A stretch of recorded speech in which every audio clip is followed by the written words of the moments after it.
Welcome to Hip Hop Now Podcast. If you're from the future, you know what to do. Get your ass out of here. Don't disrespect the legend. Hip hop is here to stay. Let's get right into the business. What up, y'all? I am your host, Vegas, and this is Hip Hop Now Podcast, a podcast specifically designed to keep you caught up on all things hip hop, music, and culture that happened throughout the week. Big shout out to the supporters of this podcast over at patreon.com/hiphopnow. If you would like to learn more, visit the link in the description of this episode. Now, before I get started, I have a new segment on YouTube, strictly on YouTube, exclusively on YouTube, called Tale of the Tapes. If you're watching on YouTube, you can see right behind me a bunch of cassette tapes. That's not all of them. There's some right over there. The pile over there is the deep dive. But the segment is really about talking about these tapes when they came out, when I bought them, what did I think at the time, how do I feel today.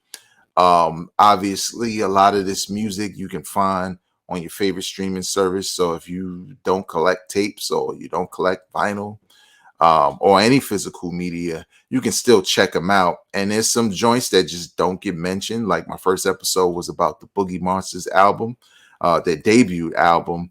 Riders of the Storm, the Underwater album. Check that out. I also did P Rock and CL Smooth's second album, The Main Ingredient. So if you just like the quick bites, quick listens on like 2 minutes, 3 minutes max each episode, and the plan is to do this at least maybe 4 times a month or something like that, or close to it, or whatever. I kind of wanted to be a weekly thing, but right now I'm starting out with Thursdays and Fridays. And if it gets good traction and you subscribe, then I'll keep it going. But I have other ideas that'll come along the lines as well, that'll come to this channel. So what you need to do is, if you like the sound of that, you like this episode, subscribe to this channel. What I'm trying to do on YouTube, I'm trying to get to 500 followers. I've already conquered the audio side of podcasting. I've been in the game for years. Man. But now on YouTube, I've done things here and there, but never consistently. Now, with 50 years of hip hop behind us, consistently on YouTube, bringing you content, including one thing that I think I'm going to bring back because I kind of like it as a variety for content. It was a segment I used to do called The Rap Game, where I would play a video game and talk about hip hop, right? So, something that I don't cover on the weekly podcast or in any way that I could just talk about. Usually it's better for me to play sports games and do that, because if I play anything else, I can't concentrate. So if you would like to see what that was about, just check my playlist. I have a couple there that I did in the past, but I'm trying to do it in a bigger and better way, probably be on camera this time. So you don't just listen to me. You get to see me as I say these things. You know what I'm saying? Some people want to see it, brother. So it's cool. But subscribe. You got to do that. Big shout out to hiphopdx.com, allhiphop.com, XXL, I believe, and a couple of places where I'm getting my stories from. Let's get right into the business. So what y'all don't know, because when I did this, it kind of happened between my break, and I thought about doing it for the podcast, but I didn't. I listened to Pink Friday too, and the last Nicki Minaj album I probably listened to in its entirety was probably Pink Friday, right? Mainly because of all the noise surrounding it. And I must say, I wasn't offended by it at all. I thought it was cool. I thought sound quality wise, it was excellent. I felt like Nicki was mostly entertaining. I think there should have been maybe less tracks on it, but in general, the only thing I would say just felt, and again, I don't know her entire catalog, so correct me if I'm wrong, but I just kind of felt like she was stuck in this kind of like anger mode and throwing subliminals and stuff like that. Well, one of those people she threw shots at was Megan Thee Stallion. And recently, Megan Thee Stallion released a diss record where she takes shots back, and then Nicki comes back on her Instagram live, and I think she either says it or plays a snippet of a couple of bars of her taking shots back. And the reason why I'm talking about this is not because I'm the biggest fan of their music. You know, I like a song or two here and there, but I'm really not. Uh, I like the bars. Like this dissing, this little dissing. I'm like, okay, because it's one thing to just say something about somebody, to disparagingly, like, yo, you whack, or you get your hair done, or whatever you ladies, some of you ladies be now. So how some of you ladies be dissing each other. But what I liked about this, it was like, I wouldn't mind hearing a straight up, battle between the two. So let's go to some of those bars that I mentioned. It now, let me just say a disclaimer. I know my audience. I know the demographic. I know most of y'all around my age or close to it, and you do not listen to either of these two at all. And you're probably saying to yourself, these bars are whack before you hear them. They may be whack to you, but I like hip hop. And I want to see, at least they're talking about something different from what they usually talk about, but this is a family podcast, so I'm not going to say what it is, but y'all know what it is. What's that song? WAP? That's usually all they say. So it's refreshing to see this battle. This is on hiphopdx.com. It says Nicki Minaj and Megan Thee Stallion trade venomous bars as feud ignites over hiss diss. Nicki Minaj has responded to Megan Thee Stallion with some bars. With some bars of her own after being dissed on Hiss. Now, Hiss is Megan's diss record. So here are some of the bars aimed at Nicki from Megan Thee Stallion, and I quote: "These hoes don't be mad at Megan. These hoes mad at Megan's law. I don't really know what the problem is, but I guarantee y'all don't want me to start." Now, I like what Hip Hop DX did here, because I know you might be saying, well, she's not mad at Megan, she's mad at Megan's law. What's Megan's law? Wow. Wow.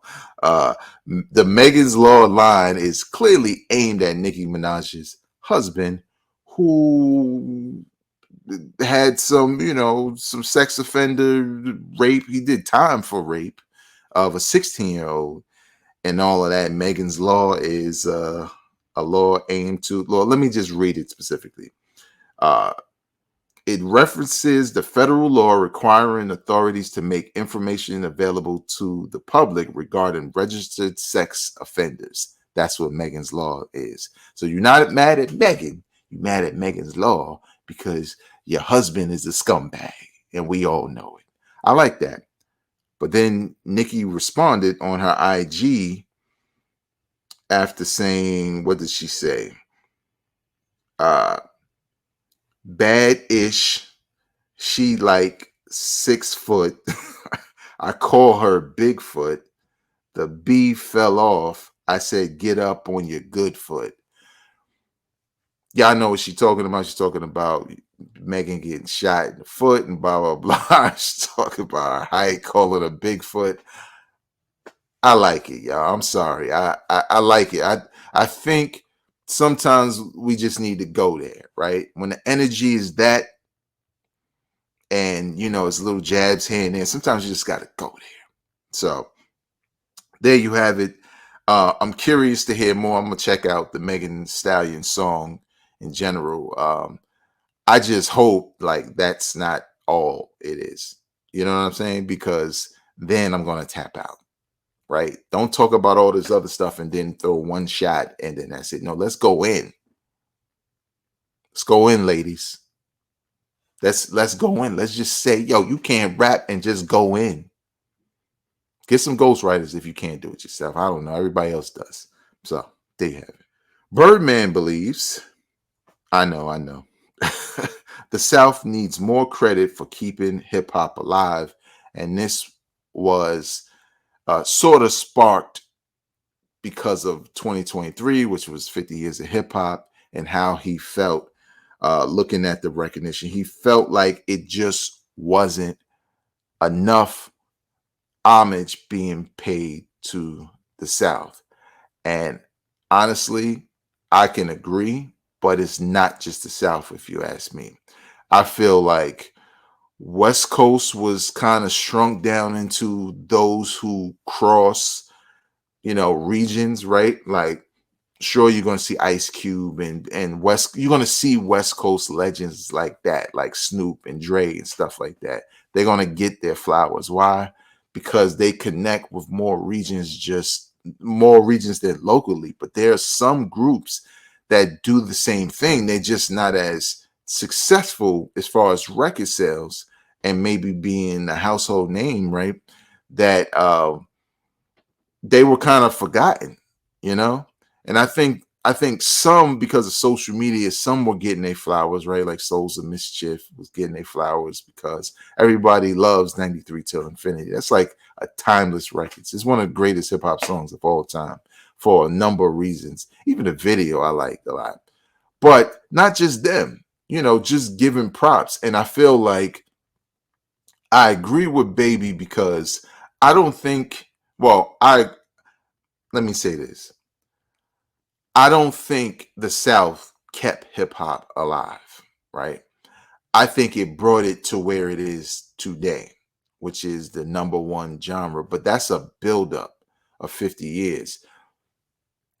There was a time in the early 90s, right? There was like this turning point in the mid to early 90s where most hip hop acts didn't really barely went gold. And we talking about legends, barely went gold, barely almost never went platinum. You had to be special. You had to be L Cool J to go platinum. But that's one guy. Um, and then in the mid to late 90s, they started to sell ridiculously. They started to make more money. And then from there on, rappers making money like that, it never went back. Now, sure, there were times where hip hop was declining and record sales, but that was happening with music in general. And someone's going to rise to the top, right? That's kind of how it works. That's how competition works. You start declining. That's like being on the scene. You the guy, you start declining, but this other dude going off, people start to look at him more than you, even though you were the star, right? So you got to bring yourself back up. And I think it's not that it kept it alive because it wasn't on a respirator. It did what it was supposed to do. For a long time, it was New York. Then it was the West Coast, heavy. Like as far as the attention of hip hop is on them. And now, for the last a number of years, maybe 20, to be honest, the South has been leading the charge. And I think it's because, and this is no slight because this is just real, the South's style of rapping, and I'm not talking Fonte and Jay Electronica and people who got bars. I'm talking about the most of the rappers from the South that aren't like spitters. It's more digestible for more people. It's easier to learn the lyrics. It's easier to digest the hook if it's not as complex. And some people prefer that. Even I remember one dude told me before, like, I like Biggie, I like some Jay-Z, man, but in my region, man, we just like it slow. We like to have the one requirement is that bass got to thump. Beyond that, just talk about some stuff I can relate to. Nice catchy hook, something I could bump in my ride, and that's it. And there's nothing wrong with that. Like I'm a big Currency fan because of that. I just like the vibe of it, right? And when I want to go and listen to some intricate bars and stuff like that, then I'll go to the rapidy rap dudes. If I want some thugs and gangster stuff, I'll go to that. There's nothing wrong with hip hop having a variety of sounds because then you consume more. But I think in recent years, it's just it's just easier for more people to digest, right? So in some ways, it took rap to another level. That's what I could agree with. But I won't say it kept it alive because I don't think it was dying. I think sometimes when people their business is not doing as well, then they say, "Oh, everything's falling off." No, you falling off. You know what I'm saying? Like, come on. And really, to be honest, we look at Young Money, right? Is that all South? Nicki from what? Queens? You know, we know Drake. He from Canada. So I think in a lot of ways it's not just the South. I just think there was time for something different. We heard a lot of New York. We heard a lot of West Coast. What's different? And Atlanta and the South was different, right? In this iteration, sure, there was Outkast, but dudes like Future and Migos and everybody from Atlanta, it was a different sound and vibe that maybe was more in a pocket for them, but was more digestible for everybody in hip hop, if that makes sense. What do you think? Is he right? I do agree. The South didn't get enough respect during Hip Hop 50, uh, but keeping it alive, I don't know. What do you say? And lastly, so Benny the Butcher just dropped his new album called Everybody Can't Go. Now, y'all know how I do when it comes to this is strictly impressions, or it's kind of like a review, but it's impressions. I like to give it 3 good listens, right? First, there's that first listen. I'm just trying to hear what you got. What you got? Second listen, I'm listening a little bit more closely. Now, sometimes in that first listen, I already know it's hot. On the second listen, I'm like trying to be sure, right? I heard what I heard. Third listen is just like, do you like it or not? And I'm not going to hold y'all. This is okay. This is underwhelming. This is mid. And I hate to say that because next to Kendrick Lamar and Conway, Benny is probably one of my favorites. And I've spoken on this podcast about him kind of talking a lot about it, right? In advance, hyping it up, which is cool. Boxers do that. I'm the greatest ever, blah, blah, blah. Cool. But if you look like yo, you look like you're losing in the fight, well, then it's another thing. And then also the battling back and forth with fans and calling them nerds just because they question some of the things he say about being, Def Jam, bringing the feeling back of Def Jam when X did it and all that stuff. Even though I didn't like a lot of that, it still didn't keep me from listening to this album. It still didn't color what I heard when I was listening and be like, yeah, look, this ain't X. It's just, it is not Benny. Now, let me just give y'all some stuff, right? Real quick. Thinking about this album, the tale of the tape, so to speak. We know Benny got bars.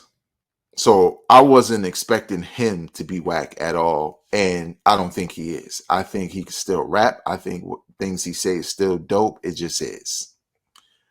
This album is produced by Hit Boy and Alchemist. You don't get no better than that if you're trying to be great on some hip hop stuff. So you got bars, you got Hitman, and you got Alchemist, all hot at the same time. This might be his best project, right? Added to that, you also have features from Lil Wayne. Who else you got? Snoop Dogg, Stove God Cooks, right? Jada Kiss is on here. And then, of course, West Side Gun and Conway is on here also. It just sounds like this is an early top 5 for me. Out the gate, I haven't even heard it. It is not. It is it's one of those things where it's not bad, but you just kind of say, when you're done with it, you kind of say, huh, I don't know if I like that as much as I thought I would. So when I went and listened a second time, I was like, all right, you know, heard everything, let me get into it. And I was even more bored with it. Now, on the third listen, it was like, yeah, it's not bad. It's just underwhelming. Shout out to Salt in the Game. Not like she made up that word, but you know, she said what I was thinking. Uh, but it was just really underwhelming. And now one thing that I don't want to happen, and this is for me and you know my listening experience and how I feel about it. But last year, I said almost some of the same things about Conway the Machine's. Uh, what was it? Won't he do? Why won't he? Whatever. And later on, it made my top five because as I would go back to it, because he's one of my favorite rappers, I'm gonna keep going back until I am sure. I don't care if it's 10 listens, and I'm like, yeah, it ain't it. And I wound up liking that album way more. But I think that album, production wise, just has a little bit more energy to it. And I feel like the songs that Benny have on here are cool, but there's some skips. There's like maybe three, maybe four songs. When I got to like the second listen, I was like, I'm forcing it with this one. Let me just skip it. You don't like it, Vegas. Why are you trying to listen to that? You know you don't like it. You're trying too hard to like it. When you got to do that, it's just not good. It's just not connecting with me. And I kind of felt like, well, is it going to be the same thing? You know, end of the year, you know, after the hype has died down and I know what the project is, and I just go listen to it when I, you know, go work out, which I already did, but do some housework or whatever. Am I going to feel differently? I don't think so, man. The Conway joint, I didn't initially like the beats, but then I grew to appreciate him because of his bar work, right? His bars kind of made the beats better than me. With this, I kind of feel like some of Alchemist joints are too sleepy for me. Um, the joints that really hit are so dope. Like I like the joint Braun. I'm like, this is Benny. But it really only happens like maybe two more times with that same kind of energy. Like on the song with Snoop, Back Again. I think that song's crazy, right? I like it. I love it. And I'm like, damn, why isn't it more of this? Right? Like you can't have a bunch of hype songs, but yo, maybe just shorten the joint so it's just tighter. The song with Amani Caesar, I don't like it, man. And I don't mind her. I kind of like her, you know what I'm saying? But it's not just her, it's just like the whole vibe is just really like y'all supposed to like it because it's me. And I do like some of the things he says in some of the records, though. I ain't gonna front because I always feel like some rappers talk about the same things and don't talk enough about themselves. And I feel like he does a lot of talking about himself in ways that make sense. But there's certain, I guess, points of his life that he keeps revisiting that kind of makes me feel like, and correct me if I'm wrong, but why don't you just make a song about your brother, entire song about your brother that passed, like a timeline? Because he's touched on it on a number of occasions, and to the point where, yeah, you could piece them all together and say, okay, well, here it is, but just do that, you know. Um, I feel like I already know what you are when it comes to the drug talk and money and stuff like that. But at the end of the day, you got a lot of music out there already. And now we start to get to the point where we like, what else you got? And there are only a certain few that could easily come out and talk about the same exact thing that they always talk about. You know why? Because they drop like every 2 years. Whereas with Benny, sure, he doesn't drop a full length project. every year. Sometimes he takes that off year to drop an EP, but we hear from him all the time. So we don't get to miss him. And by the time he comes back, he's rapping about the same thing he's been rapping about the entire time we didn't have an album. So it's a big disappointment for me as a Benny fan. Is it whack? No. If you're a Benny fan, lyrically, you're going to be with it. Some of the tracks, you're definitely going to be with it. But I felt like the first two singles, with the one with Lil Wayne, it's kind of grown on me a little bit. The joint with Stove God felt like it probably should have been better. And I think that's production more than it's those two.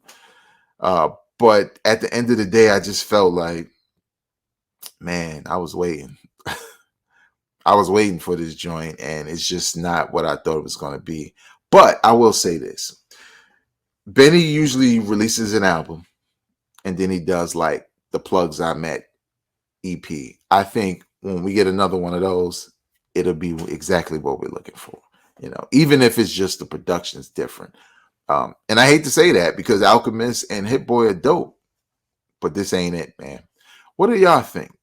Do y'all like Benny the Butcher's brand new album, Everything? Oh, Everything. Everybody Can't Go. Leave your comments in the comment section below. I absolutely do read all of them and respond to them. And also, if you like this podcast, subscribe. If you think other people should watch this podcast, share it. If you like this episode, hit the like button. If you want to know when new content like Tale of the Tapes, I did it again, Tale of the Tapes is available on my channel, hit the notification bell. Every time I post, and I don't post all the time, so I'm not going to flood your phone. Am I supposed to say pause for that? I don't know.